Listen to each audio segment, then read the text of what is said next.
Happy May 4th. May the 4th be with you. Welcome to lesson 4.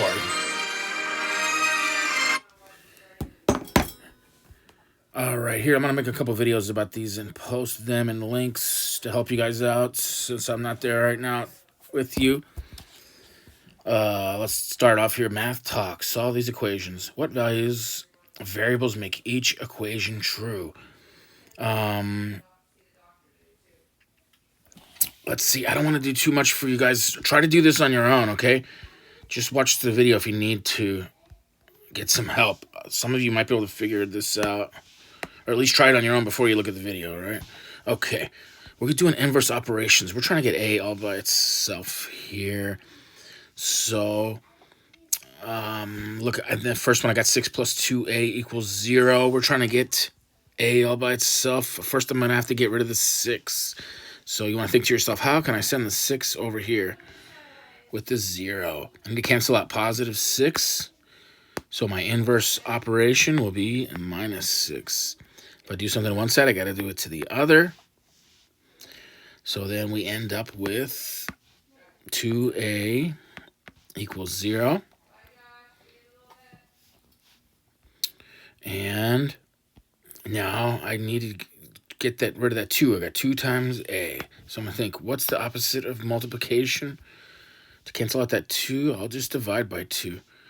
We can scratch that out. But if I divide by 2 on one side, I got to do the same to the other. We're going to keep it all nice and fair. Everything's got to be even in math. You got to do the same thing to both sides. Well, guess what? A lot of people have trouble with this 0.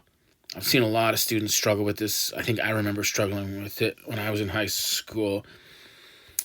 When you see a 0 on one side, you kind of want to get stuck and don't know what to do. But look, we're just going to divide 0 by 2, and 0 divided by 2 is 0.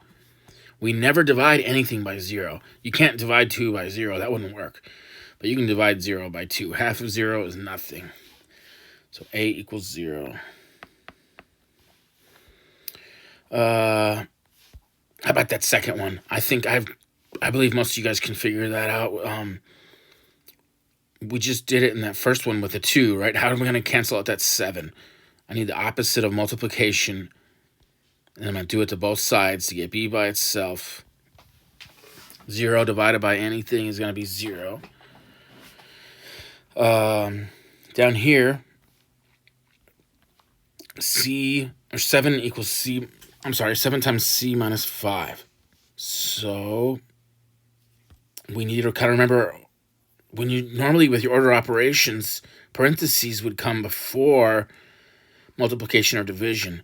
And when we're doing inverse operations, we're kind of going backwards.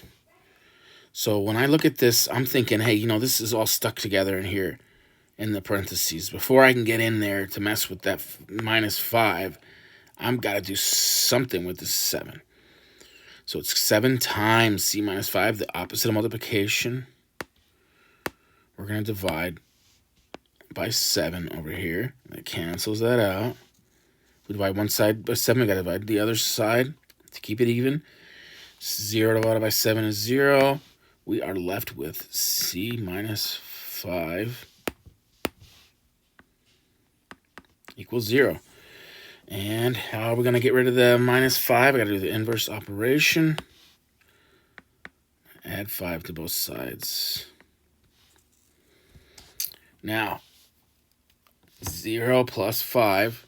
This is good practice. I think most people that I've seen a lot of students struggle with the 0. What's 0 plus 5? Just think about it. If you got 5 and you add nothing to 5, how many? You still got 5, basically, right? So c equals 5 here. You can always check your answer. You plug it back in, and you say, well, 5 minus 5 is 0. 7 times 0 equals 0. It checks out. It works. Now here, this is the important part. G times h equals 0. Now with this one, we're using our 0 product property. Look, product means multiplication. And there's the 0. 0 product property. Here, we don't know if the G is 0 or the H is 0. So what we get to do is assume that both of those things are 0.